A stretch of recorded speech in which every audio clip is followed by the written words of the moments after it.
বর্ষা এলেই গাজীপুরের প্রকৃতি যেন নতুন করে জেগে ওঠে। চারপাশের সবুজে ধুয়ে মুছে আসে প্রাণের ছোঁয়া। আর এই মৌসুমে সবচেয়ে মনোমুগ্ধকর রূপ ধারণ করে বংশাই নদী ও তার চারপাশের বিস্তীর্ণ বিলাঞ্চল। আকাশ জুড়ে ঘন মেঘ, দূরে জমে থাকা নীল ধূসর ধোঁয়াশা, আর মাঝে মধ্যে ধেয়ে আসা বৃষ্টির পর্দা, সব মিলে সৃষ্টি হয় এক অপার্থিব দৃশ্য। বংশাই নদীর দুই তীরে তখন ভেসে বেড়ায় নরম বাতাস আর জলের মিষ্টি গন্ধ। নদীর পানি ফুলে ফেপে ওঠে, আর সেই পানিতে প্রতিফলিত হয় নীল আকাশ, সাদা মেঘের ছায়া। নৌকার দাঁড় ফেলে জেলে কিংবা পথচারীরা যখন নদী পার হয়, তখন পানিতে তৈরি হয় ছোট ছোট ঢেউ, যেন নদী নিজেই গান গেয়ে ওঠে।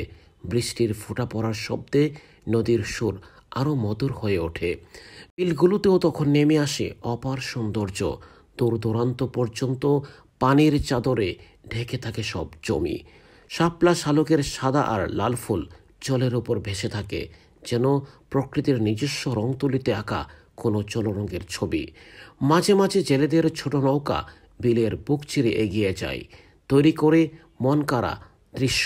তখন পুরো এলাকা রূপকথার গল্পের মতো মনে হয়। পাখিদের কলতানও বর্ষায় বাড়তে থাকে।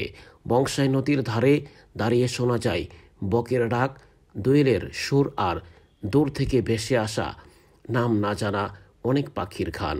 সব মিলিয়ে গাজীপুরের বর্ষাকাল হয়ে ওঠে প্রকৃতিপ্রেমীদের জন্য এক স্বর্গভূমি। শহরের কোলাহল থেকে একটু দূরে গিয়ে বংশাই নদী আর বিলের পাশে দাঁড়ালে মন ভরে যায় শান্তিতে। বাতাসে দোলা খায় সবুজ ফসল, জলের কল্লোলে দুলে ওঠে মানুষের মন।